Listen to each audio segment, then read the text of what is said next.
अस्सलाम वालेकुम dear students. Last lecture में हमने हैमिल्टोनियन एच और हैमिल्टन इक्वेशंस के बारे में डिस्कस किया था। आज हम उसी हैमिल्टोनियन एच की फ़िज़िकल सिग्निफिकेंस के बारे में डिस्कस करते हैं। काफ़ी इंपॉर्टेंट टॉपिक है ये फ़िज़िकल सिग्निफिकेंस ऑफ एच यानी कि हैमिल्टोनियन।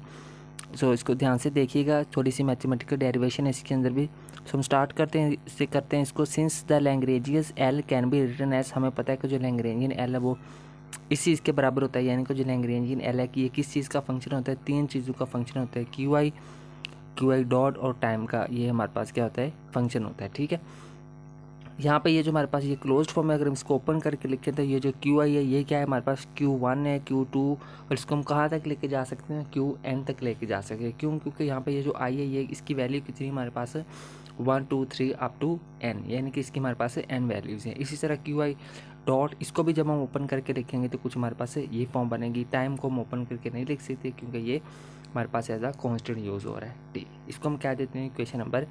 ठीक है, हम लास्ट लेक्चर वाला ही हम सीरीज़ को लेकर जा रहे हैं, जिसको हमने इक्वेशन नंबर 3 का नाम दे दिया है। पहले जो दो इक्वेशन हमारे पास हैमिल्टन की इक्वेशन है, equation number 1 and equation number 2। So next हम कंसीडर कर लेते हैं, consider a conservative system in which a force can be expressed as gradient of potential energy. ये इस चीज़ की बात कर रहे हैं। ठीक है, इसको हम कह देते हैं equation number 4, where which requires that potential energy must be the function of coordinates only। यानी कि ये जो किसका, ये सिर्फ कोऑर्डिनेट्स का फंक्शन होना चाहिए हमारे पास पोटेंशियल एनर्जी। इसको हम कह देते हैं इक्वेशन नंबर 5। आगे कह रहे हैं this assumes that Lagrangian L does not depend explicitly on this. तो इस यहाँ से हमें किस चीज़ का पता चलता है कि ये जो लैग्रेंजियन एल है ये टाइम पर एक्सप्लिसिटली डिपेंड नहीं करता। ठीक है, अब एक्सप्लिसिटली डिपेंड होने से क्या मुराद है, एक्सप्लिसिटली डिपेंड होने से मुराद ये है कि यहाँ पे जो एल है ये टाइम डेरिवेटिव के लिहाज से ये डायरेक्ट अपेयर नहीं हो सकता, जबकि इसके डेरिवेटिव, इसके फर्स्ट डेरिवेटिव की फॉर्म में ये, यानी कि इसकी जैसे हम अगर हम कहें कि जो यहाँ पे लिखा हुआ है ना partial L over partial T, इस तरह से हम इसको रिप्रेजेंट नहीं कर सकते, लेकिन इसको हम टाइम डेरिवेटिव के लिहाज से हम इसको रिप्रेजेंट कर सकते हैं। ठीक है, तो यहाँ से हमें ये किस चीज़ के बराबर मिलेगी, 0 की। इसको हम कह देते हैं equation number 6। Now the total time derivative of the Lagrangian is given by total time derivative हमारे पास कुछ इस फॉर्म में आ जाएगा, यानी कि हमने इसका क्या ले लेना है, डेरिवेटिव लिया है। बेसिकली हमने किस चीज़ का, हमने इसी फंक्शन का हमने डेरिवेटिव लिया है। ये जो हमारे पास फंक्शन आया हुआ था ना, इस चीज़ का हमने डेरिवेटिव लिया है। ठीक है, यानी कि इसका, ठीक है, इस इक्वेशन का। तो वो किस तरह से लेना है वो मैं आप लोगों को बता देता हूँ कि हमने इसको किस तरह से डेरिवेटिव लेते हैं। ठीक है, इसका तो डेरिवेटिव आ जाएगा DL ओवर DT। अब इसका डेरिवेटिव किस तरह से लेना है, सबसे पहले हमने इस L का डेरिवेटिव लेना है इसके लिहाज से। ठीक है, फिर हमने इसके लेना है QI डॉट के लिहाज से, फिर हम इसका लेंगे T के लिहाज से। वो लेना है किस तरह से है मैं बताता हूँ इसको। ठीक है, इसको बड़े ध्यान से समझिएगा। तो सबसे पहले स्टूडेंट्स ये इस तरह से है कि यहाँ पे सबसे पहले हमने पार्शियल एल का किसके लिहाज से लेना था, QI के लिहाज से लेना था। QI के लिहाज से हमने इसका पार्शियल डेरिवेटिव लेना है, फिर जो नीचे टर्म होगी उसी का हमने ऊपर डेरिवेटिव ले लेना है टाइम के लिहाज से।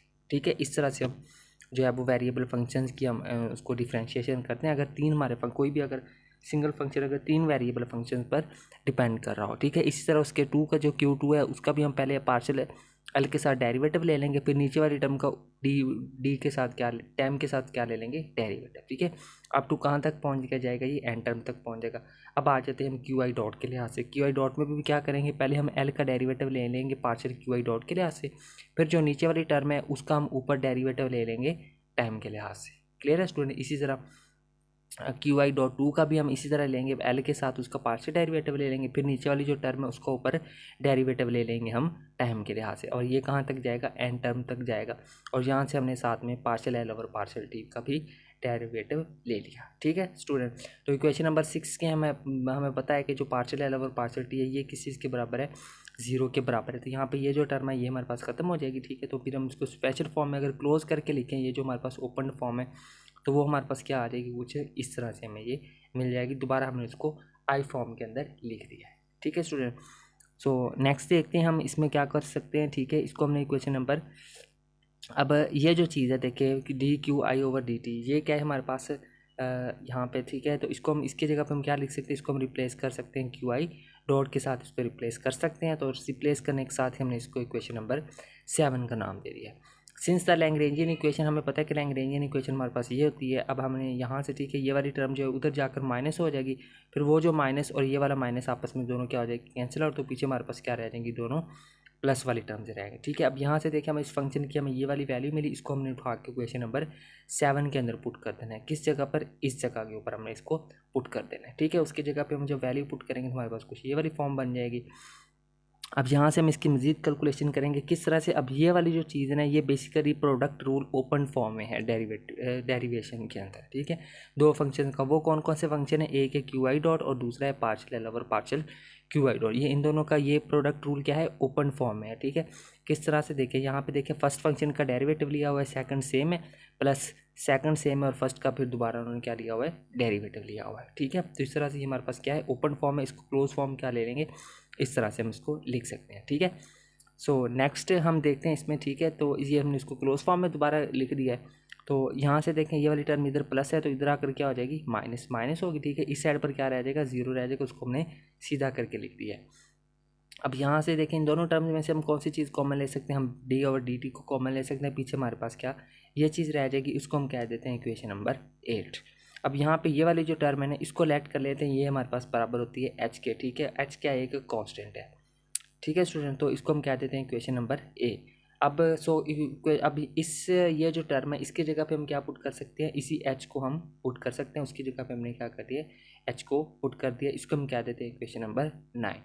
Thus, when Lagrangian also does not depend explicitly on time, thus Hamiltonian h is constant or conserved। तो यहाँ से हमें क्या पता चलता है कि ये जब हम जो टाइम है हमारे पास जो लैग्रेंजियन है, जब वो एक्सप्लिसिटली डिपेंड नहीं कर रहा होता, तब हमारे पास जो हैमिल्टोनियन एच है ये क्या होता है, कंजर्व होता है, कांस्टेंट होता है। किस तरह से, यहाँ पे देखिए यहाँ पे इसका डेरिवेटिव लिया हो रहा है तो जीरो है। जीरो क्या है, बेसिकली अगर किसी भी कांस्टेंट का अगर हम डेरिवेटिव ले तो वो किसके बराबर होता है, जीरो के। तो इसका मतलब यहाँ पर हम क्या लिख सकते हैं, कांस्टेंट लिख सकते हैं। इस तरफ डेरिवेटिव लिया ना तो जीरो का भी जब डेरिवेटिव ले तो वो किसी इसके बराबर होता है, कांस्टेंट के बराबर होता है। ठीक है स्टूडेंट, तो यहाँ से हमें पता चलता है कि जो हैमिल्टोनियन एच है ये बेसिकली क्या है, कंजर्व्ड है, कांस्टेंट है। कब, जब हमारे पास जो लैग्रेंजियन फंक्शन एल है वो एक्सप्लिसिटली डिपेंड नहीं कर रहा होता।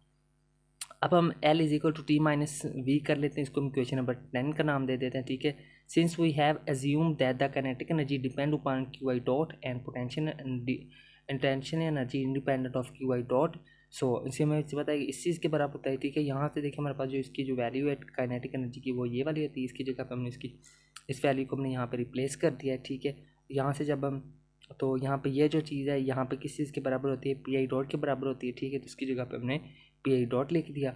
अब यहाँ पे इस चीज़ का जब हम डेरिवेटिव लेंगे, ये पावर स्टार्ट में आएगी, 2 से 2 कैंसिल आउट हो जाएगा, तो पीछे हमारे पास क्या रहेगा, सिर्फ ये टर्म रह जाएगी। इसको हम कह देते हैं इक्वेशन नंबर 11।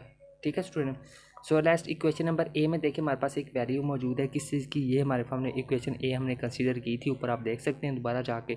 ठीक है, तो यहाँ से ये वाली जो टर्म है किसके बराबर है, पी आई डॉट के बराबर, इसकी जगह पे हमने इसको रिप्लेस कर दिया। ठीक है, अब पी आई डॉट हमें पता है किस पी मोमेंटम किस चीज़ के बराबर होता है, एम वी के बराबर होता है। बेसिकली यहाँ पे वी वेलोसिटी क्या है, हमारे पास क्यू आई डॉट है, तो इसका मतलब पी आई की जगह पे हम क्या लिख सकते हैं, M I Q I dot लिख सकते हैं। ठीक है, उसकी जगह पे हमने वो लिख लिया, तो ये फॉर्म बन गई हमारे पास। अब हम नेक्स्ट हम क्या कर सकते हैं, यहाँ पे देखें यहाँ पे ये जो है वो क्यू आई और क्यू आई मिलकर आपस में यहाँ पे क्या हो जाएगा, क्यू आई डॉट स्केयर हो चुका है। ठीक है, अब यहाँ पे देखिए लिखा हुआ है M I Q I dot square, ये किस चीज़ के बराबर होता है, 2t के बराबर होगा। कैसे, टी हमारे पास बराबर होता है ना 1/2 एम आई, तो ये वाला 2 जब उधर जाकर टी के साथ मल्टीप्लाई होगा तो पीछे ये वाली टर्म किसके बराबर आ जाएगी, 2t के बराबर आ जाएगी। ठीक है, तो यहाँ से हम इसको 2t की जगह पे लिख सकते हैं, यानी कि इस फंक्शन की जगह पे हम क्या लिख सकते हैं, 2t लिख सकते हैं। ठीक है, तो हमने 2t से उसको रिप्लेस कर दिया।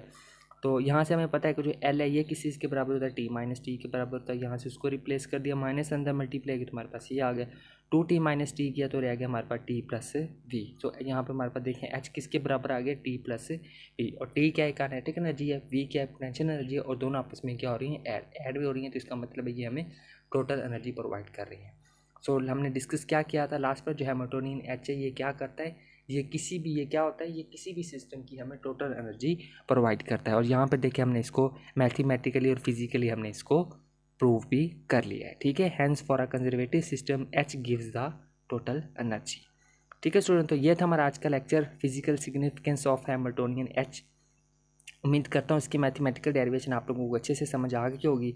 मज़ीद अगर किसी स्टूडेंट को किसी स्टेप की समझ ना आई हो तो वो अपना कमेंट सेक्शन के अंदर या फिर हमारा डायरेक्ट ईमेल एड्रेस दिया हुआ है डिस्क्रिप्शन के अंदर, व्हाट्सएप नंबर दिया है, वहाँ से भी आप कांटेक्ट करके आप डिस्कस कर सकते हैं। ठीक है स्टूडेंट, तो ये था हमारा आज का लेक्चर। मिलते हैं इंशाल्लाह नेक्स्ट लेक्चर में, तब तक के लिए टेक केयर एंड अल्लाह हाफिज़।